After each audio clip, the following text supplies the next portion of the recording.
18-র বিধান লঙ্ঘন করায় মাননীয় নির্বাচন কমিশন কর্তৃক তার প্রার্থিতা বাতিলের সিদ্ধান্ত গৃহীত হয়েছে। পাবনা জেলার ঈশ্বরদী উপজেলার চেয়ারম্যান পদপ্রার্থী তার ক্ষেত্রে ছিলেন তিনি যেদিন প্রতীক বরাদ্দ পেয়েছেন ওই দিনই তিনি শতাধিক মোটরসাইকেল সহ কয়েক হাজার জনগণের থেকে নিয়ে আসনবিধি লঙ্ঘন করেছেন, শোডাউন করেছেন, কর্তৃপক্ষের অনুমোদন গ্রহণ করে নাই। এই সকল বিষয়ে তার বিরুদ্ধে আসনবিধি লঙ্ঘনের অভিযোগ আনা হয়, তাকে নোটিশ প্রদান করা হয়। তিনি ব্যক্তিগতভাবে উপস্থিত হয়েছেন, তিনি জবাব দিয়েছেন।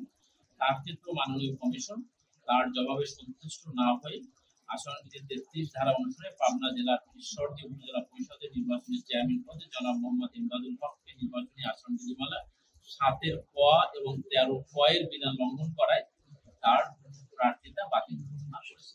এখন 7-এর ক 13-র ক এটা হলো ঈশ্বরদী পাবনা, আর চন্দনাইশ চট্টগ্রাম হচ্ছে বিধি 18। প্রার্থীকে ব্যক্তিগতভাবে উপস্থিত হয়ে আসনবিধি লঙ্ঘনের বিষয়ে ব্যাখ্যার জন্য তলব করা হয়েছিল। এর পরিপ্রেক্ষিতে চট্টগ্রাম জেলার চন্দনাইশ উপজেলার উপজেলা চেয়ারম্যান পদপ্রার্থী জনাব আবু আহমেদ চৌধুরী তার প্রতীক ঘোড়া তিনি উপস্থিত হয়েছেন এবং তার বিরুদ্ধে আসনবিধি লঙ্ঘনের যে অভিযোগগুলো আনা হয়েছিল ইনি তার দফাবারি জবাব দিয়েছেন। মাননীয় কমিশন তার জবাব শ্রবণ করেছেন।